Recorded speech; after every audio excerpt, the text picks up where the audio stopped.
Hi, Sheri. Hi. Hi. Welcome, everyone. I am interviewing my friend Sheri, who has a fascinating story for us so that we can learn how to love unconditionally despite where we're at and who we're at with, if that makes sense. So welcome, Sheri. Tell Thank you. me a little bit about yourself before we jump into it. Okay, a little bit about myself. Well, I've almost been alive for 60 years now. Okay, good for you. So a little bit might, I'll try and shorten it up. Yeah. Grew up well, I was born in a small town, grew up in Surrey. Mm-hmm. So, which is not a small town. No, but back 40, 50 years ago it was. Okay. Yeah, it was actually quite rural. And so just been 5 kids in that household, single mom most of the time, so kind of running wild, and there was a lot of crazy things going on in Surrey even back at that time.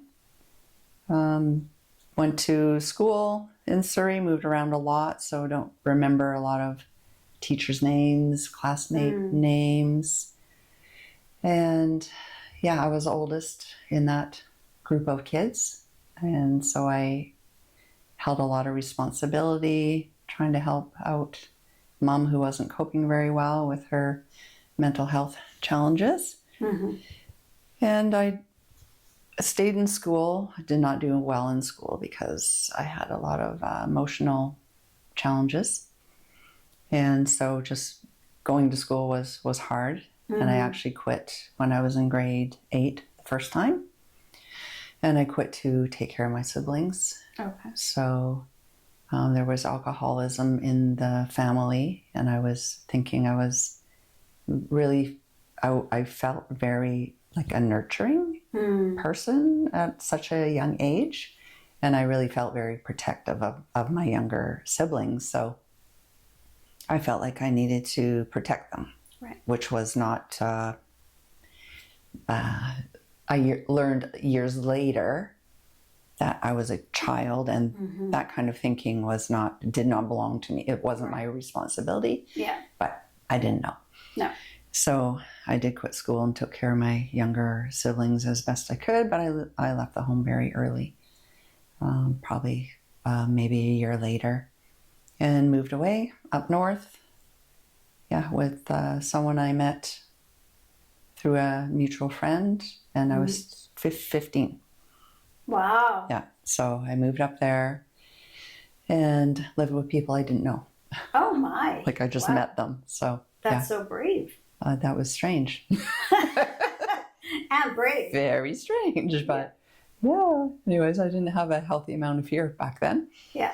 And then I didn't stay there long. I came back here and then moved up to Williams Lake, which is where I was born. Okay. And tried to have a normal nuclear family existence, which did not last very long at all. Oh. So my dad grounded me once, and I was like, what is this? Yeah, right.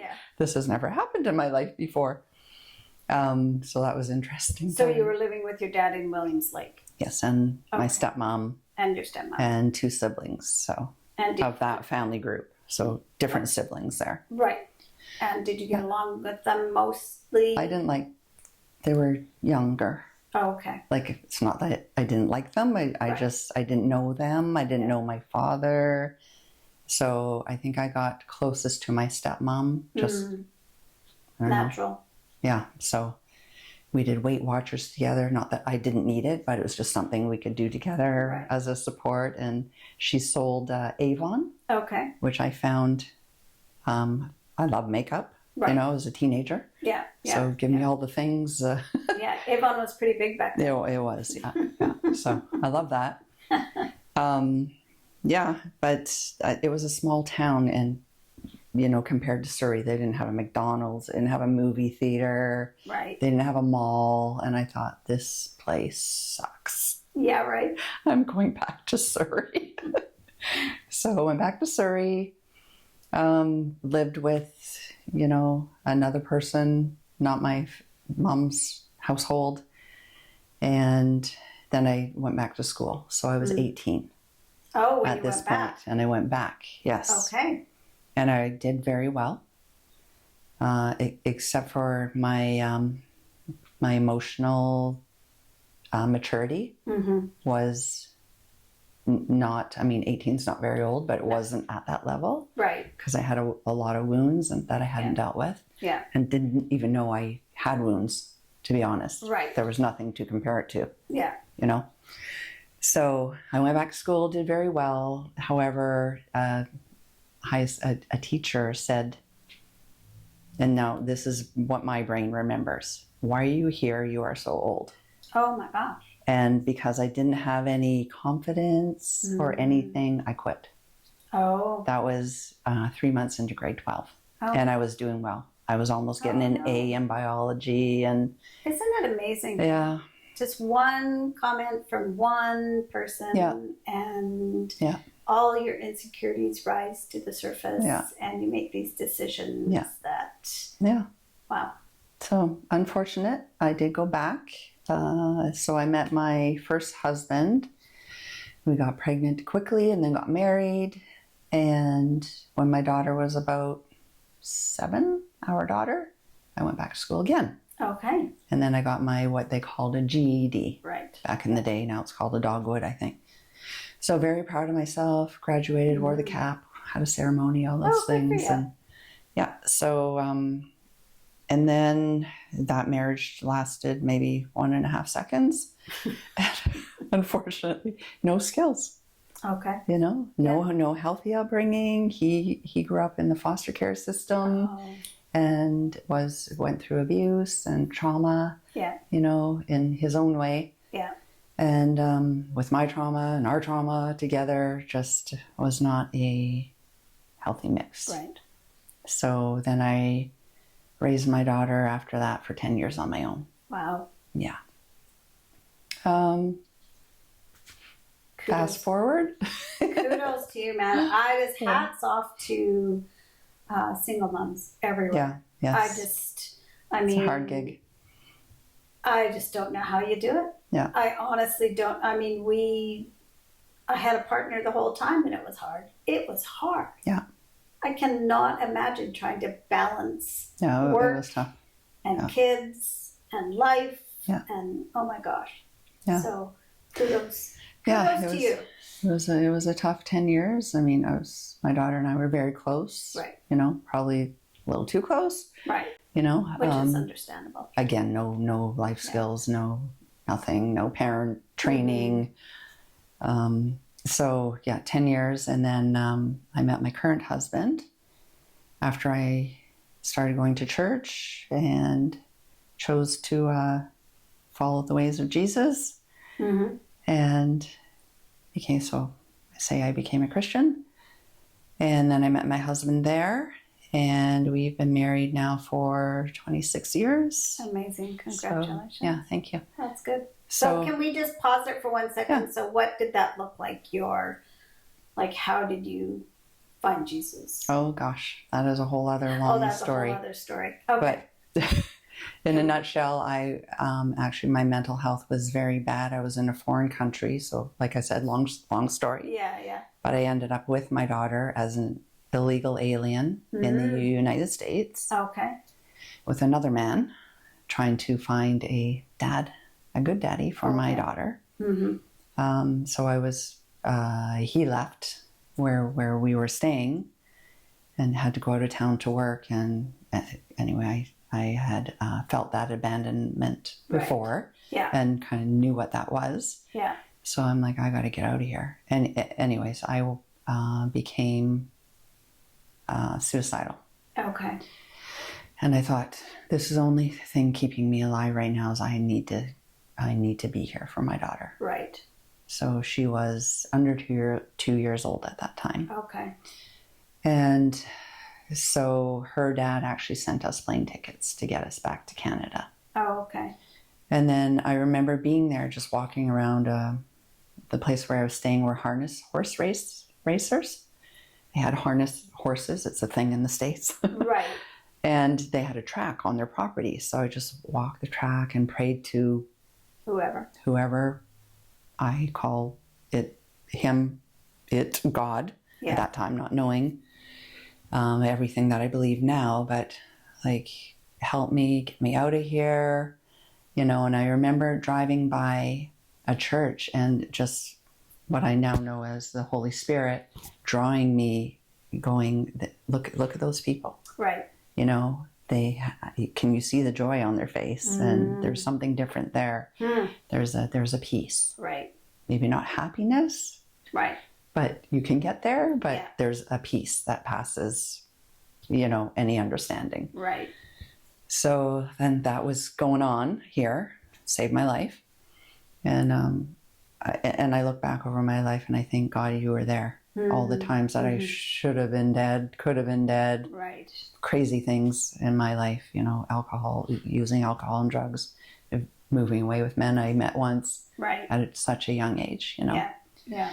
So when we came back from the U.S., we moved somewhere with a friend I had known, and she had a friend on the same street that was a Christian, and so I really just observed her and saw, whoa, she's not yelling at her kids. She's like not stressed out. You know, the family home that I did grow up in, most the parent was a yeller and just, you know, not calm, full of anxiety, and it just wasn't a peaceful environment. And you know, substance abuse and my surroundings. So I just watched her and I was like, interesting. Okay, I want what she has. Not sure what that is yet, but. And then she started talking to me about Jesus, invited me to church, and said, do you want to pray and ask Jesus to take over your life? And I said, I can do it myself, because I was just really wounded. Yeah. Right? I didn't want, that was letting someone in too much. Right. I can do that myself. Thank you, I'm good. Been abandoned too much. Even that is, you know. So I did. One night I went home and said, okay, God, like, I hear that you're love. I need love. You know, I've been abandoned so many times, and I just don't know how to do this. So I need you. Yeah. That's it. I felt so much peace that I had never, because I had struggled with anxiety my whole life. And I felt so much peace and a knowing that whatever I was facing, it was going to be okay. Right. Because I really, for the first time, trusted something. Right. Yeah. You know, and then so I went to her church, and Thanksgiving is special because that's the first time I went. Okay. There was Thanksgiving. So, yeah, and so I accepted Jesus 34 years ago, about. Okay. Around there, yeah. Awesome. Yeah, and it's been yep, always knowing he's there. And it doesn't always make life. Yeah, happy. I was gonna say unbumpy, but no, life has still been bumpy. Still been bumpy, but having that sort of level, peaceful. Yeah. Even when you don't feel peaceful. Yeah. Yeah. Yeah. So there's been, you know, many challenges and anxiety. Like, you might hear me kind of struggling for a breath a bit. Like, I get, you know. You're doing great. Yeah. Okay. Anxious sometimes. Yeah. About things. Yeah. I think we all do. To a certain degree, I think we all do. Yeah. Yeah. So, okay. So then you met your husband. Been married 26 years. Yes. Yeah. And what else do you want to share? So he has 3 children of his own. So then we went through the whole blended family thing. Okay. My daughter was 10. His youngest daughter was also 10. Okay. When we started hanging out, doing family things together. And so the blended family was hard.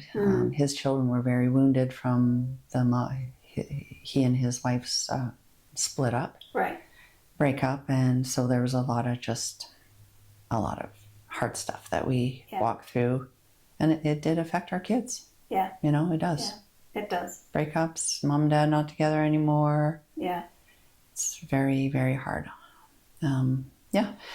And we all have good relationships now. We just came back from visiting the eldest, Salt Spring Island. So that was nice. Nice. Yep. That's awesome. Yeah. Okay. So what else do? What else is part of your journey that you want us to hear about? You mentioned a bit of addiction. Do you want to talk about that? So when I was, I guess when I first moved down here from Williams Lake, I was about 4.5. And my mom had a baby with not my dad, so that's why we left. Okay. Williams Lake, mom had a baby with someone. So we all moved down. He was abusive to myself and my sister. And there was a lot of drinking around. He did not stay in the picture very long. He was from a different culture, and he actually had a prearranged marriage that was part of his culture that he chose to follow through with. And so then mom, 3 kids at that point. I don't remember mom drinking or drugging, but everyone that came to the household, did at that point. Right. And then the next man that mom spent many years with was an alcoholic. Okay. So in my memory, I was about, I guess, 10 when he came into the picture, and maybe a bit older, and he drank from the time he woke up till the time he went to bed. Oh, wow. Yeah, and so I felt like I did not have a normal, whatever normal is, but a happy, contented, peaceful, playful childhood. It was very unpredictable. Yeah. So I would never invite friends over. No, because I didn't know was there going to be target practice in the house? Wow. Yeah, that happened. Just weird things, right? Yeah. And was there going to be a chicken cut off, dinner? Oh my. Chicken getting its head cut off in the yard. I did not want my friends to see that. No. I didn't want my little siblings to see that, but they did. So, I mean, that's normal farm life, right? Even though we didn't live on a farm. Sort of. Yeah.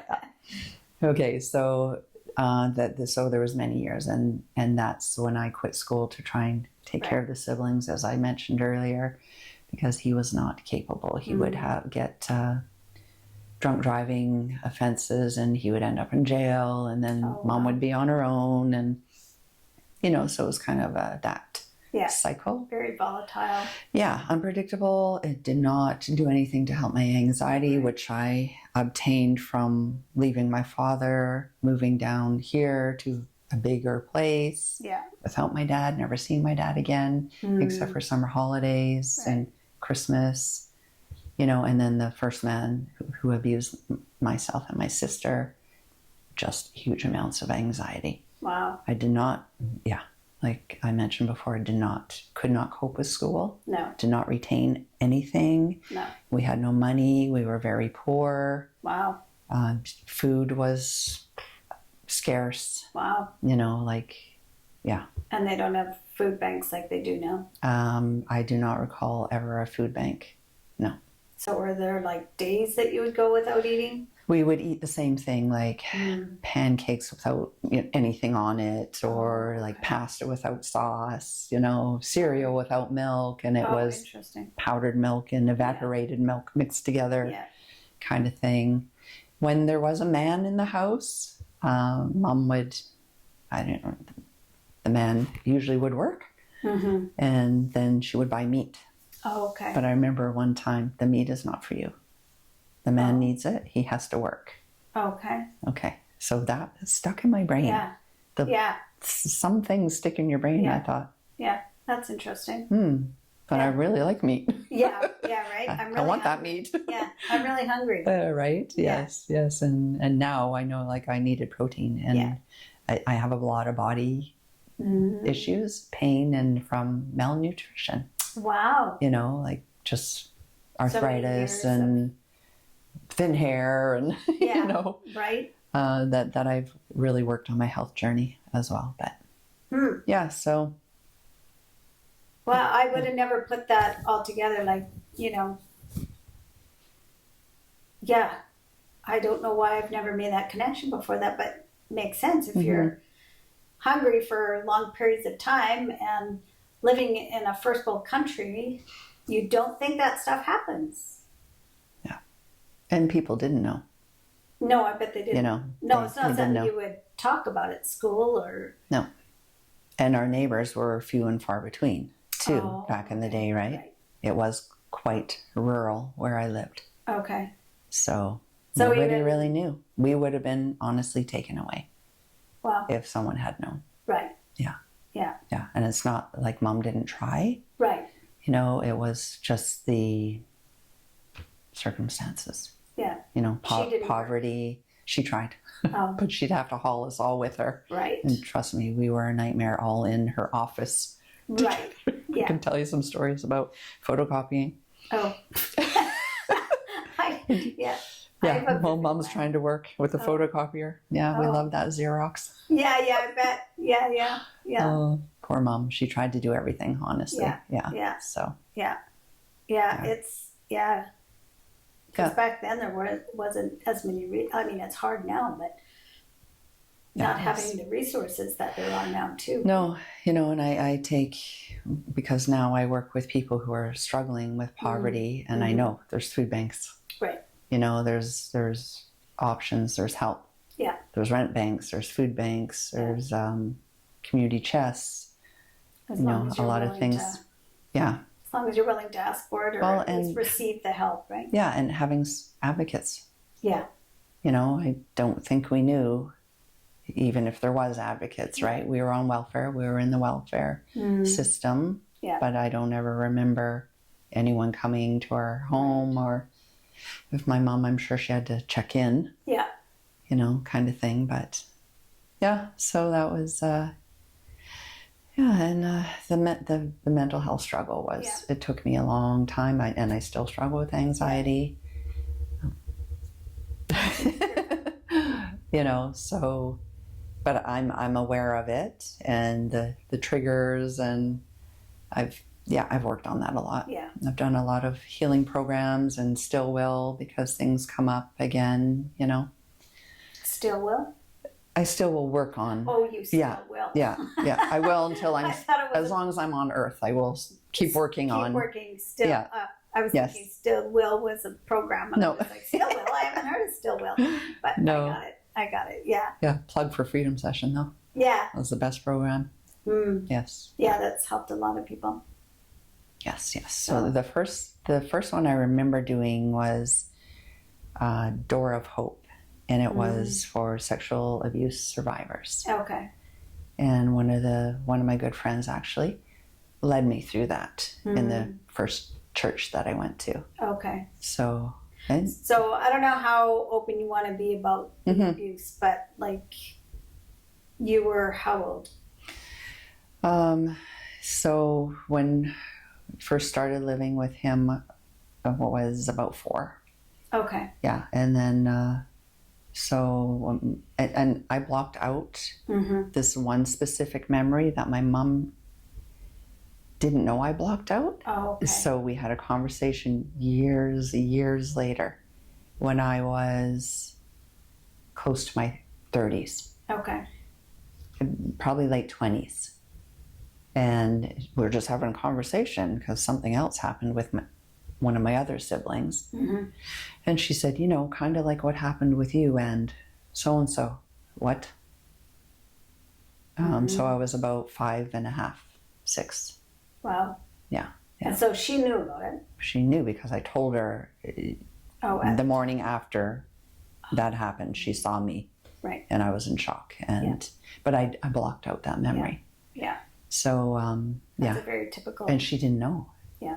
And then all the things, came back. Not the memories, but the emotions, the feelings. Why do I struggle with certain people in my life now? Why do I do the things I do? Why was I moving with men I met once? You know, far away. Yeah. This is crazy making. Yeah. Wasn't safe. Right. You don't know them. You don't know what they're going to do, but yeah, that's. You just latch on to. Yeah. Yes.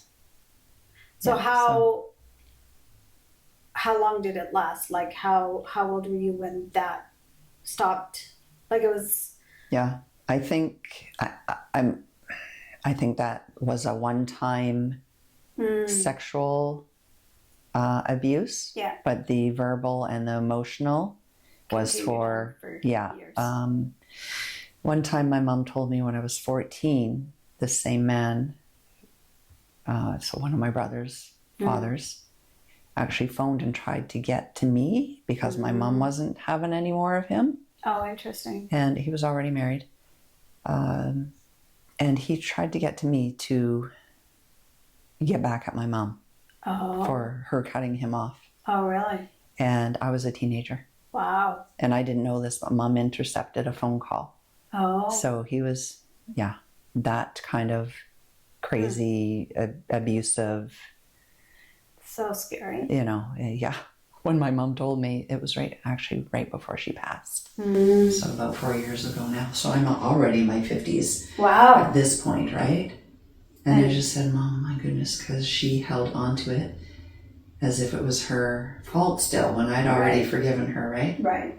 So that's a whole other story. We can talk about forgiveness and how God made a way for me to say, Mom, you need to let it all go. I've forgiven you years ago. Right. Please forgive yourself because you were keeping yourself in jail and I don't want you there. Right. So that was a beautiful, one of the last conversations I had with her. Oh, before she passed. Amazing. Yeah. What a gift. It was really, Yeah. And I think it is the hardest to forgive ourselves. Yeah. Sorry. No. That's when I'm sharing that story.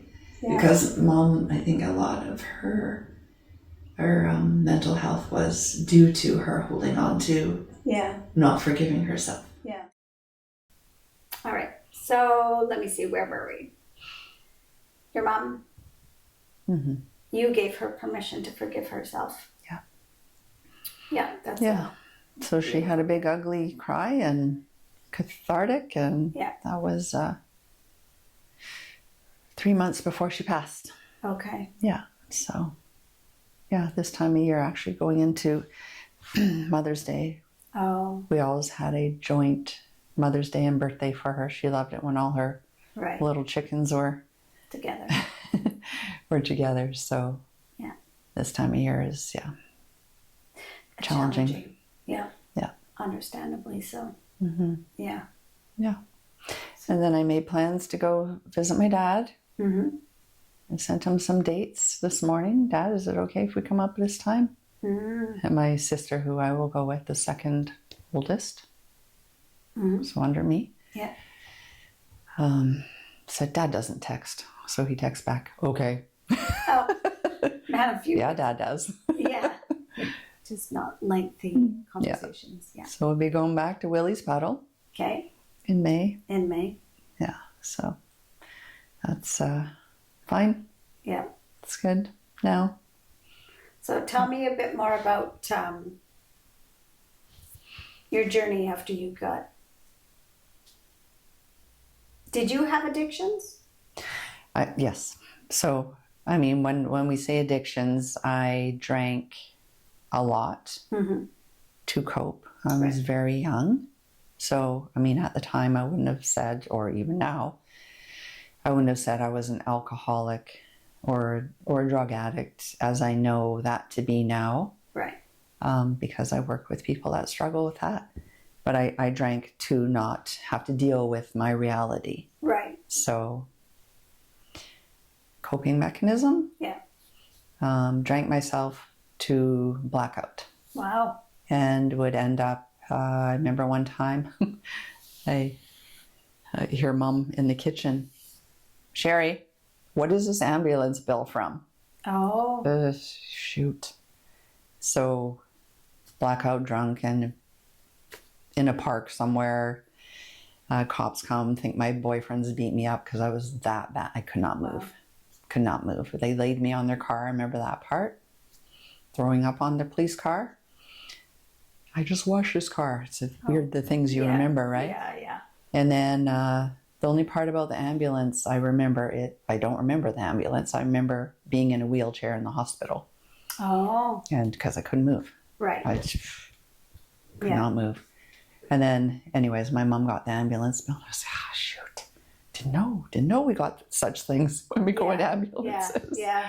You know, so, and then I did all the things trying to cope, you know, they would call them softer drugs nowadays. I saw people get addicted to heroin back then. Mm-hmm.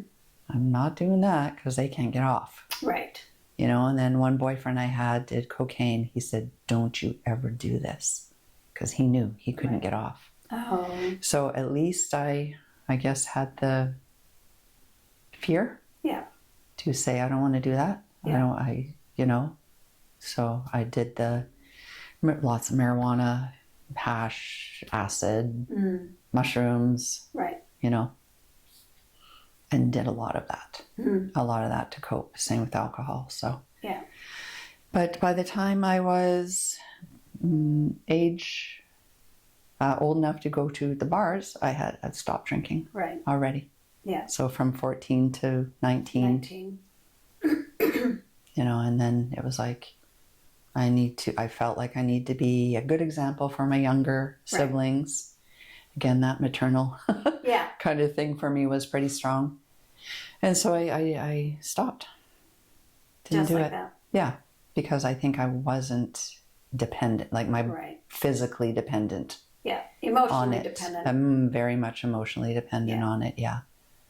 Yeah, so that was, it was a hard 4 years. Yeah. You know, and a very young age, 14 is young. Yeah, very young. To drink that much into blackout. I'd walk through fires and, you know, like I said, God saved my life. More than once. Long before I believed there was God. Yeah, yeah. Yeah, so, yeah, but I think it helped me to have compassion for what I do now.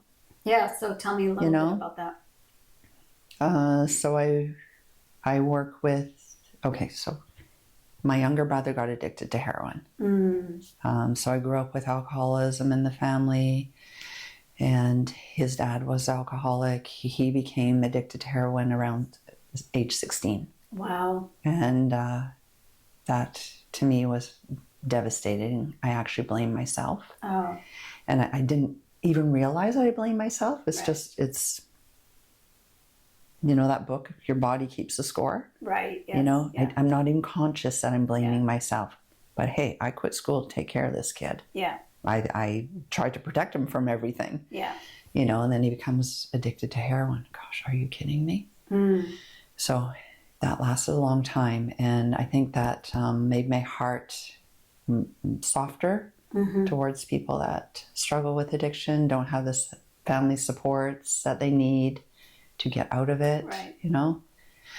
And anyway, so fast forward, I work in a small community. I call it a small community. It's a city, but it's small, really small. Compared to Surrey, anything small. Yeah. And I work with people that are in poverty. They might be housed or unhoused. They could be addicted to anything, gambling, drinking, drugging, sex, whatever. So I try and help them to go to recovery if they want it. But you can't make people go to recovery or do recovery. Right. If you take their body there, they still might not do the work. Yeah. So I'm just very blessed to be able to do that. I am working with people who experience intimate partner violence, which is very heavy on my heart. I actually met with a client yesterday who showed me all the damage to her body, and I'm helping her get out of town. Yeah. You know, so I'm working with other organizations to do that. Yeah. Which I also love, you know, teamwork, and let's like wrap around supports around this person and get them to a place of safety and where their family is or their support network. Yeah. So yeah, it's very hard on my emotions, my anxiety sometimes. So how do you handle that? I have a strong community myself. My husband is a huge support network. I have grandchildren that are my escape. healthy escape. I Yeah. just was with my grandbaby who's 7 months old this morning before I came. So just lots of giggles and, Yeah. you know, baby talk and Yeah. stuff that isn't finding out people's kneecaps have been cut off by gang members. You know? Yeah. So just a change. And I love being outside, hiking, kayaking, go to church and involved with community groups and within the church. Right. Pray a lot. Yeah. You know, when I say pray a lot, I don't mean to be pious, but it's like a conversation with God all day long, even if it's just help. Yeah. Help. You know, one word, God knows. So. Yeah. Yeah. Yeah. So, and again, it's I will continue to take the healing programs that teach me more about anxiety and coping. Right. I listen to audiobooks nowadays. Seems to be more my learning style now than versus reading. Yeah. Yeah, I think a lot of us are switching. I know, right? I try to do both, but Yeah. yeah.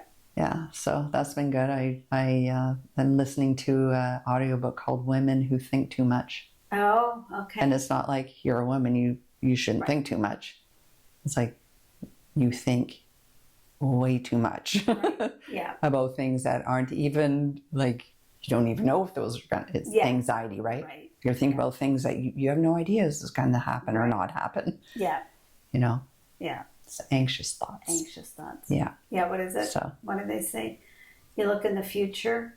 You focus on the future creates anxiety. Focusing on the past creates depression. Yes. It's true. It's being in the moment and taking deep breaths. Yeah. So who would, you said your husband, community, those would be your support, people who have shown unconditional love. Yeah. And I purpose to get a mentor. Like I was really going through, still struggling with some things at work, you know, just the nature of what the people I work with go through. Right. It's honestly devastating. Yeah. And I can't even watch like mini series on Netflix or anything because this is my life. Yeah. Yeah. This is my reality of the people real. that I work with, right? Like sex trafficking, child luring, all these are things that I deal with every day. It's too real. Yeah, so I was really, you know, losing people that I've worked with for 4 years and for all different reasons, not just overdoses. Yeah. But so sorry, what was the question? People who walked along with you showing. Yes. Okay, mentor. I chose it. Mentor. I purposed to get a mentor Yes. who was an addictions counselor. Okay. Yeah. So because she knows, she gets it. She worked with clients from the downtown east side. Right. The hardest, one of the hardest places in BC. Yeah. To work at, and she is retired now. And I thought, man, I need you in my life. Yeah. The first time I met her, I was leading a hiking group at church. And I didn't ask her the first time because that would be weird. But we went on a hike together. It was just her and I. And I said, God, I would like to ask her to be my mentor because I'm really struggling right now with losing people. There was a lot of overdoses and just consequences of alcoholism and compassion fatigue is real. Yeah. So I asked her to be my mentor, and so we did a journey of mentoring mentee for about 6 months. And one day I said, I think we're okay just to be, just not to have it formal anymore. Right. Yeah. So I'm good. Thank you so much. I just appreciate it so much. And so I think it's important because I've also been that lone wolf. Right. Yeah, what a gift she said yes, because I've asked people to mentor and they said no. Well, I'll give her name after. Yeah, that would be good.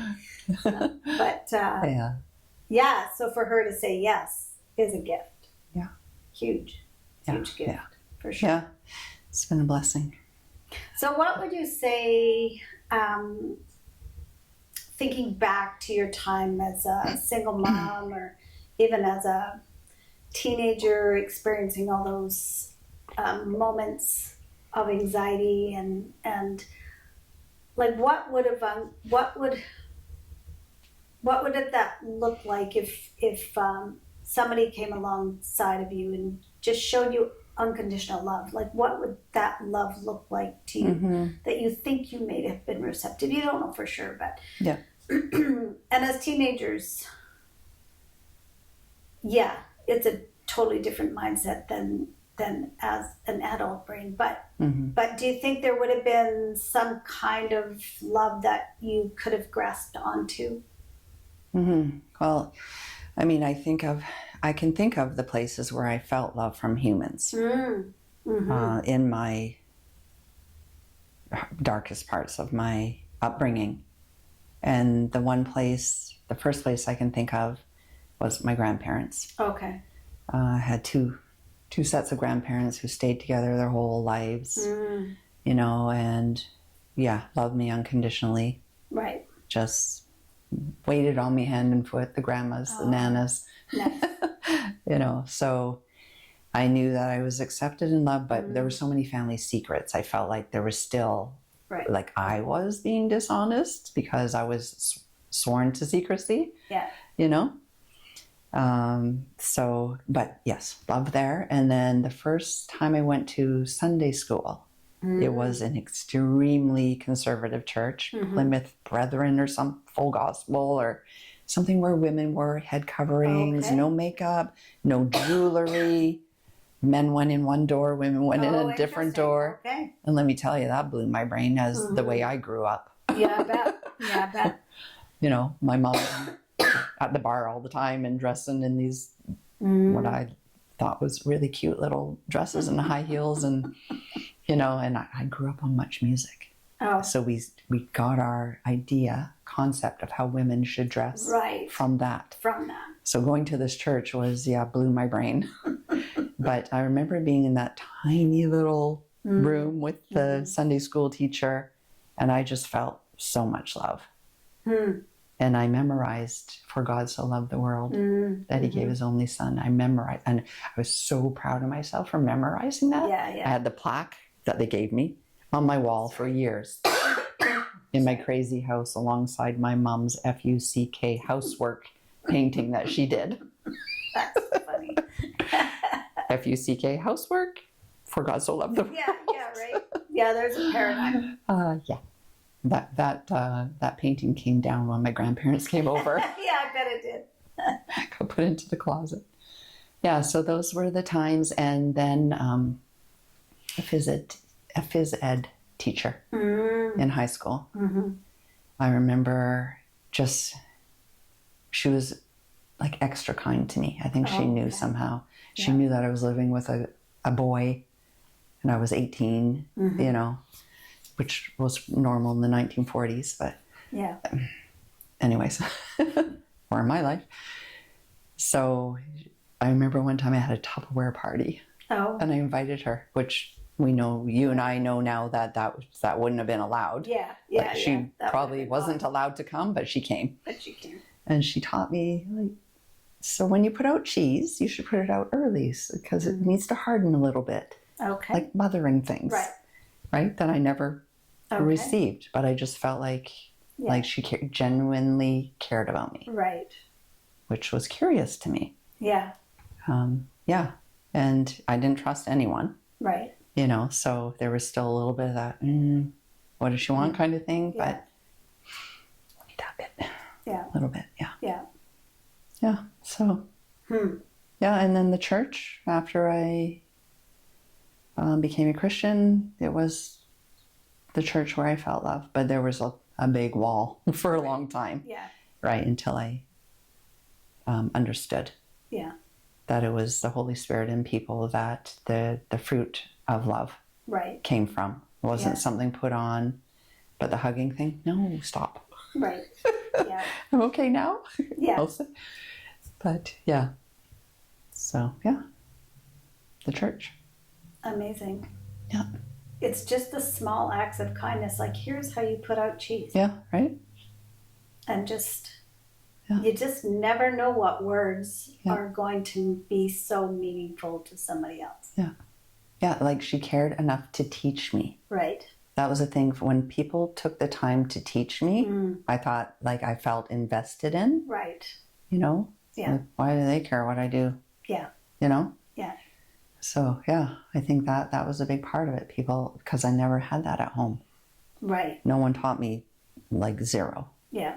You know? Yeah. And I'm not, for their own reasons. Yeah. Their own struggles, right? She was just trying to survive. Yes, exactly. Yeah. Yeah, and Dad, you know, his own mental health things. Yeah. After he lost his 2 daughters to 500 kilometers away from him now. So wow. He went through a deep, deep depression, my Nana told me years later. But yeah. Yeah, you just don't know what other people are going through either, right? No. Even your own family members, you sometimes don't know what they're struggling with and how they're unable to give what you need. Yeah. Yeah. Right? And as a child, it was like, it took a long time for me not to feel like I'm still the child. Right. And you're the parent. And I need to forgive you. Right. You know, because you did something to me. Mm-hmm. It took a long time. And I was actually in a course and praying one time and just really struggling with forgiving my dad for not trying to see us more. Right. You know, not knowing that he went into a deep depression, which would have been at that time making an excuse anyways. Right. Right? Because I still felt like the child. Right. You know? And I remember praying, God, like, I need you to help me. And God showed me a picture of my father's shoes. Oh. And said, I want you to step into those. Oh. It's like, what? What do you mean by that? Yeah. Anyway, another bawling moment. Yeah. That it was powerful because those kinds of things that bring you back to this is really emotional for me are the times that I learned that I needed. God taught me that because it freed me. Right. So he's investing in you. Exactly. Yeah. Yeah. Interesting. Yeah. So God wanted me to be free. Right. Not to hold on to that unforgiveness anymore, you know? Right. And then I was able to share that with my dad, actually. So, yeah, beautiful. Amazing. You've had some really cool moments. I have, yeah. And I think when we're emotional with God, I was just talking about this with a friend or at our group at church the other night. You know, God made us emotional beings. Yeah. And sometimes I feel closed off because I had to protect myself for so long. Yeah. Like I didn't show, like I dressed in dark. I didn't show any emotion. My anxiety was sky high, but you couldn't tell, I thought. Right. You know, just wanted to be invisible. So don't laugh, don't talk, don't be quiet and stay in the background. Yeah. But God made us emotional beings. And I found that the times that I'm the most emotional with God is I hear from God more clearly.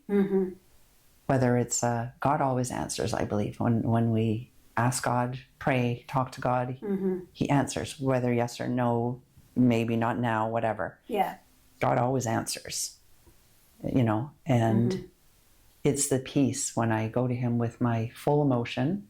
I've done some cursing, some this is not fair. What the hell's going on? You know, freaking out. And those are the times where I get that peace. Like I'm on it. You know, you might never see the answer, right? Or at least the answer you want. Yeah. But I'm on it, and it's that trusting peace. Yeah. You know, believing, having faith that God is love. God is working on it. God cares about what I think, how I feel. Yeah. So I just thank you. Thank you for sharing your heart. And I just want to end with, you've mentioned a few times in our conversation about dressing in black and staying invisible. And now you want to wear bejeweled. That's right. All the colors. All the colors. So explain that, the process through that. Just Yeah. Yeah. I think it was becoming more comfortable with who God made me. Mm. Like after I decided to let God be in charge of my life, I think there was so much healing, and I think the world became bright. Mm. Like as a child, I never felt like I could play. Like going down a slide playing Barbies, that was weird. Like that's weird. Right. I didn't know how to let loose, Right. you know? And I had to be the responsible one. I was the Right. oldest one out of, 7 now. I don't know if all the things I shared made sense, but there were 7 kids altogether in those 3 family groups. And I just, no time for play. no time for play, no time for enjoyment. Right. And I felt like the artistic part of me was awakened. Mm-hmm. I would wake up in the middle of the night with full poems, Oh, wow. poems, rhyming poems. I never wrote poems. Right. And I was like, whoa, what is this? This is so cool. And then, started dressing in more colors. Now I love color, all the colors. I love orange and yellow and, Yeah. I don't suit red, but I do like red. Yeah. Yeah. So yeah, just enjoyment. And I do so many things now. Just for pure joy. Zip lines and ropes courses and archery. Good for you. Yeah, I really try. I feel like I want to enjoy life now. More secure. Like I only care. I do care what other people think, but not to the point of I'm not going to do that. Right. Mm-hmm. So I understand more now how God created me. Right. So you've for enjoyment, blossomed. to have an abundant life. Right. Yeah. Yeah. Yeah. Life should be fun. Yeah. Life should be fun. And it is. And it is. That's awesome. Well, thank you so much, Sheri. I really, really appreciate you sharing your heart. Thank you. And thank you for listening.